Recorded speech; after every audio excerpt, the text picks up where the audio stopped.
উনি আমার কাছে যে খারাপ আচরণ করছে, বিএনপির মাকে তুলে গালাগালি দিল। উনি বললো আমি 17 বছর আওয়ামী লীগ করছি, তোরা আমার, উনি ওনার প্যান্ট খুলে বের করে দেখাচ্ছে তোরা আমার নুনুতে কামড় দিবি।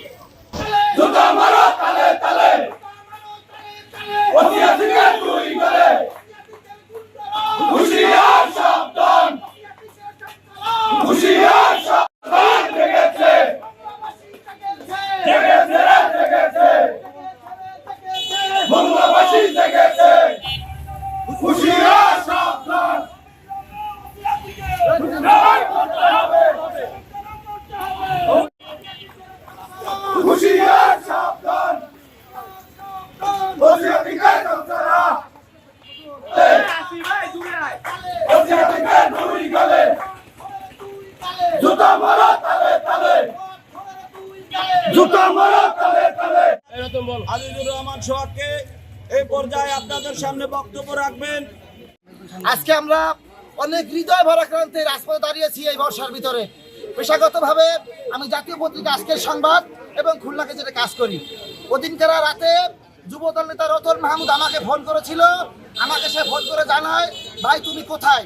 আমি তাকে বলেছিলাম আমি বাসায় রয়েছি। সে আমাকে ফোন করে বলে, মোংলা থানার ওসি আমার সাথে চরম দুর্ব্যবহার করতেছে এবং এখানে দোকানপাট ভাঙচুর করে, তুমি একটু আসো। এমন সংবাদের ভিত্তিতে আমি ঘটনাস্থলে উপস্থিত হই। আমি উপস্থিত হওয়ার পর আমি দেখতে পাই তিনি দোকানে ভাঙচুর করছেন। আমি জিনিসটা অবজার্ভ করার জন্য একটু পিছনে দাঁড়িয়ে থাকি। দাঁড়িয়ে থাকার একটা পর্যায়ে তিনি দোকান থেকে বেরিয়ে আসেন এবং তার তখন পায়জামা পরা ছিল, হাঁটু পর্যন্ত এটা টানা ছিল। তিনি সামনে আসার পরে তাঁতি দলের যিনি নেতা আছেন সোহাগ, তাকে জিজ্ঞেস করতেছে তুই এখানে কেন, এখান থেকে চলে যা। সোহাগ তাকে বলতেছে আপনি আমাকে হয়তো কেন মারলেন, কেন হেনস্থা করলেন, আমি এটা বুঝতে পারলাম না। এই কথা বলার সাথে সাথেই তৎক্ষণিক সোহাগের উপর আক্রমণ করে এবং সে বিভিন্ন অশ্লীল অঙ্গি ভঙ্গি সহ বিএনপির নাম তুলে গালিগালাজ করতে থাকে। তার অবস্থাটা এতটাই খারাপ ছিল, সেন্সিটিভ ছিল। সেই সময় আমি তার সামনে উপস্থিত হাজির হই। আমি আমার পরিচয় দিয়ে তার সাথে কথা বলতে গেলে সে আমাকে সরাসরি বলে, তোদের মতো সংবাদকর্মী আমার গোনার সময় নেই। এই কথা বলে সে আমাকে গালি দিয়ে সেখান থেকে সরিয়ে দেয় এবং এর কিছুক্ষণ পরেই 31 সেকেন্ড পরেই সে তার নিজের ট্রাউজার খুলে অশ্লীল অঙ্গি ভঙ্গি করে যৌনাঙ্গ দেখিয়ে বলে আমার এটা করার ক্ষমতা তোরা রাখো না। সবচেয়ে বড় কথা হচ্ছে মোংলা একটি পর্যটন শহর। ওই দিনকার আর্জেন্টিনার খেলা ছিল। ওই দিনকার আর্জেন্টিনান ভক্ত থেকে সাধারণ মানুষ খেলা দেখার জন্য রাস্তায় ছিল এবং সে বেরিবাদেও এরকম একটি ঘটনা ঘটিয়েছে অনেক ছাত্রদের সঙ্গে।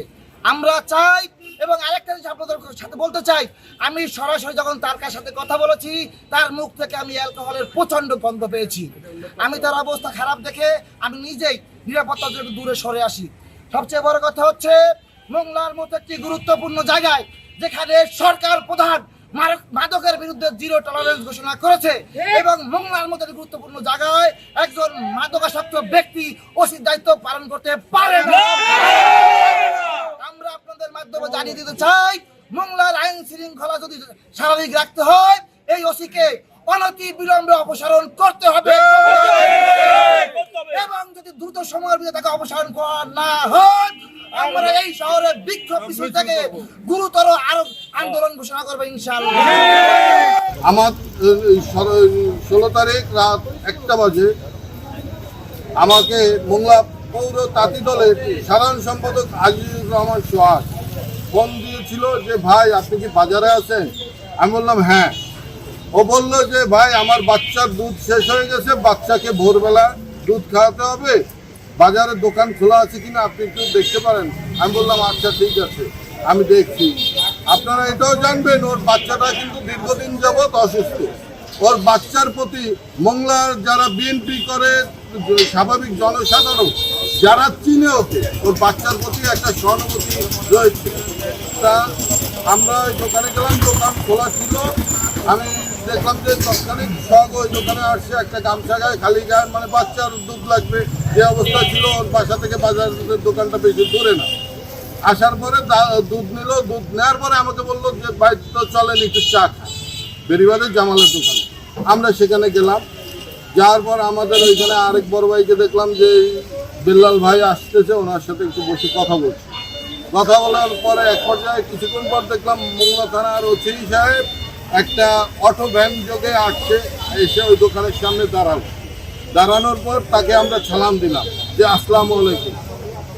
এই পর্যায়ে উনি দোকানদারকে বলছে দোকান খোলা কেন? দোকানদার বলছে ভাই আমার দোকানটা খোলা থাকে। উনি বলল দোকান খোলা থাকবে না। তারপরে উনি আমাকে বলল এইখানে কি? আমি বললাম আমি এইখানে আসছি চা খেতে, আমার ব্যবসা বাণিজ্য এই সামনে দোকানে, আমি বাজারেই থাকি। উনি আমাকে গায়ে ধাক্কা দিল, গলা ধরে ধাক্কা দিচ্ছে। আমি বললাম আপনি এমন করছেন কেন? আমি যুবদল করি। তৎক্ষণিক উনি আমাকে বললো তোর যুবদলের মাকে আমি বাকিটুকু আর আপনাদের সামনে বললাম না, বলিনি। আমি বললাম আপনার ব্যবহারটা তো হচ্ছে না। তারপর উনি এক পর্যায়ে আমার ওইখানে গাড়ি ছিল, ওনার সাথে ছিলেন দারোগা মোর্শেদ আলম। ওনাকে বলছে যে মোর্শেদ এই গাড়ির কাগজ যদি না থাকে গাড়ি সিজ করে থানায় নিয়ে যাও। তখন মোর্শেদ সাহেব আমাকে বলছে যে গাড়ির কাগজ আছে? আমি বললাম হ্যাঁ আছে। তৎক্ষণিক আমি আমার গাড়ির কাগজ এনে দেখালাম। দেখানোর পর এক পর্যায়ে গাড়ির কাগজ দিল, চাবি দিল। আমি তৎক্ষণিক হতভম্ব হয়ে গেছি যে উনি কি করছে। ওনাকে আমি দেখলাম উনি বেসামাল, ওনার মুখ থেকে মদের গন্ধ আসছে। আমি তারপরে উনি আমার কাছে যে খারাপ আচরণ করছে, বিএনপির মাকে তুলে গালাগালি দিল। উনি বললো আমি 17 বছর আওয়ামী লীগ করছি, তোরা আমার, উনি ওনার প্যান্ট খুলে বের করে দেখাচ্ছে তোরা আমার নুনুতে কামড় দিবি। এমন ওসি মোংলা থাকার প্রয়োজন আছে বলে আমি মনে করি না। আমাদের মোংলা থানার ওসি সে সিভিল ড্রেসে আসছে, আসার পরে সে মদ্যপ অবস্থায় সে আমাদেরকে জিজ্ঞেস করতেছে যে তোমরা এখানে কি চাও? আমি ভাই আমরা এখানে একটু চা খাইতে আসছি।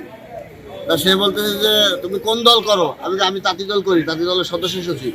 বা তাঁতি দল চুদি, তোর বিএনপির মায়ের চুদি, এই অকথ্য ভাষায় গালিগালাজ করে আমাকে ধাক্কা দিয়ে সরিয়ে দিয়েছে। এবং তার মুখ থেকে মদের ঘেরান এবং গেরুর ঘেরান আসতেছে। এবং সে বারবার করে আপনি বলতেছে যে ভাই আপনি শান্ত হন, আপনি শান্ত হন, আপনি এভাবে আচরণ করেন না, আমরা বিএনপি করি। সে তার ই করে না করে যে বিএনপি আমি চুদি না। আমি বলছি আপনি যদি এই আচরণ করেন তাহলে আমি মাননীয় মন্ত্রী মহোদয় এবং এমপি মহোদয়কে বলবো। তখন সে প্যান্টের চেন খুলে সে পুরুষাঙ্গ দেখায় যে আমার মন্ত্রী এমপি আমার বাল ছেড়বে, তারা আমি চুদি না। এরপরে সে বলতে যে বুক চাপড়িয়ে যে আমি আওয়ামী লীগ করি। তাহলে এই দোসর এই ওসি এখন পর্যন্ত সাহস পায় কিভাবে যে আমরা বিএনপি করি, নির্যাতিত 17 বছর। আজকে সেই ওসি আজকে এই মদ খেয়ে মাতলামি করে বিএনপির নেতা কর্মীদের সাথে।